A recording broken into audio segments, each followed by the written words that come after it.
So, let's say she's picked the wrong male now, and so she's still trying to struggle to be somebody, to do something.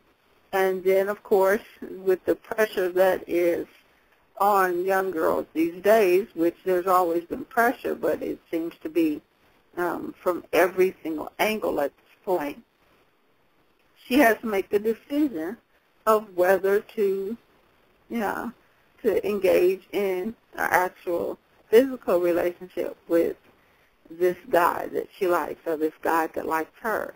And unfortunately, more often than not, it ends up with her making that same mistake that her mother had made, as getting with the wrong guy and finding herself pregnant by this guy who either does not care enough about her or just moves on to the next person. So now she's pregnant. She has this decision to make. Can she finish school? If she should get pregnant at 15, 16, the chances are very, very small that she will actually graduate. If she can hold out like the young males, if you can get her to the 12th grade and she gets pregnant, then there's a high probability that you can get her to graduation, even though she is, she's pregnant with child. That's the goal, is to at least try and get her at least to 12th grade before she makes these mistakes, even, if she just has to make them. But let's say she has made mistakes, she's dropped out of school, and now she has to make the decision of raising a child by herself, like her mother did. And it becomes very difficult at this point, because now she has to deal with the fact that she has this child, but because she does not have that male figure, that father there, she doesn't have a provider. So she's going to have to go through the trouble of being the man and the woman, being the father and the mother to this child, which means she's got to leave this child to go out and make a living so that she and the child can eat. And so there's this huge pressure to just, I don't know what to do. So at that point, she makes the decision, well, I don't want to work and leave my child and have to do daycare and all that stuff. So I'm going to go on public assistance because everybody else does. And at that point, she gets the food stamps, she gets the WIC, she gets the usually not much child support, but she gets the check, all of this different aid.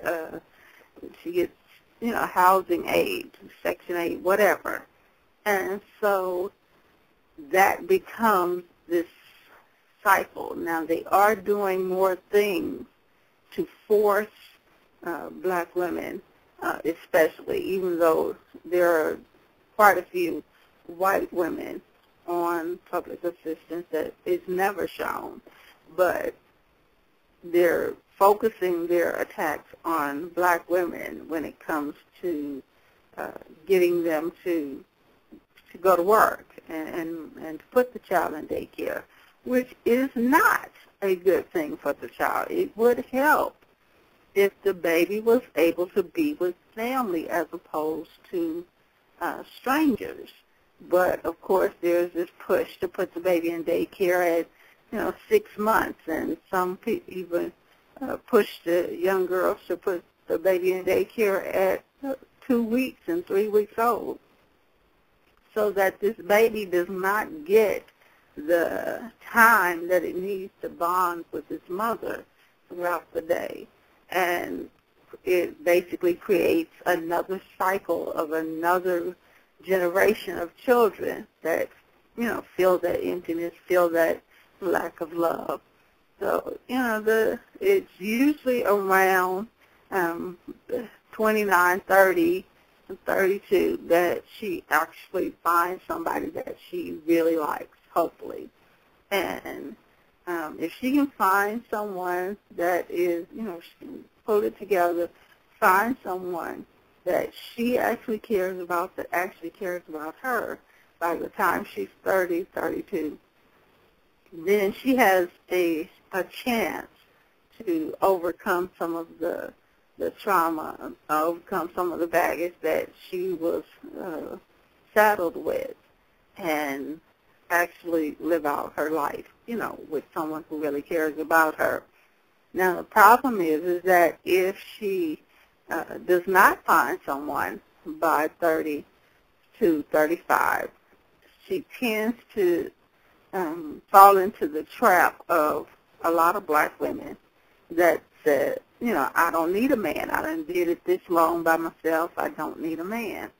And that's an ugly point to be at, because now you have condemned yourself to spend the rest of your life this way. So, we definitely have to work on the first part, of course, is, like I said, teaching black mothers to make those correct choices, to build that self-esteem so that they find those father figures that will be in their children's lives.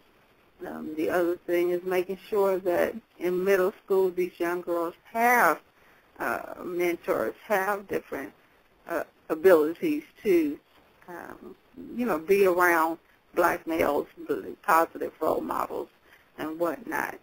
And then, of course, in high school, making sure that she has the self-esteem herself, these young girls, to wait till she finds the person that cares about her, that she cares about. Not just a person that says they care about you, but actually shows it. And then if we can get them, through high school with that high self-esteem, then we have a better chance of getting them to college, where they will have a larger variety of black males that are hopefully headed in the same direction that they are headed in education-wise, financial-wise, and hopefully with the same feeling for family or whatnot. And they're able to have a better chance of making a better decision once they reach that point past 18. Now, 18 to 21 is a very difficult age in that they're also trying to find their place in the universe, in the community, in the working world. So there's, a new set of pressures, but at least they're able to have more people around them, friends, associates, whatever, that can help them with those decisions. So we'll work on the 5 things that are against women, which of course is the not having a father when they're born or a father leaving, the pressures of middle school, and the crushes that they have on little boys and male teachers that, we need to make sure that they have the support and the mentorship there to make sure that they understand the feelings that they're having and are able to know what to do as far as the inappropriateness of certain aspects of it. And then, of course, by high school, making sure we're working on that self-esteem on a constant basis, and making sure that while they are not overly arrogant and think that they're, as the boys say, all that in the bag of chips, but having the confidence to know that they are worthy of waiting for someone who actually cares about them. And then making sure we focus them on college and the fact that when they get into college, a whole new world will open up for them, and getting them, prepared and looking forward to that. And, of course, getting them ready after college for not just becoming a corporate worker, not just becoming a slave, but becoming a parent, a better influence on the next generation than they may have had. So, making sure that they understand the importance of the things that were missing in their lives and trying to break the cycle so that they don't repeat that same thing in the lives of their children.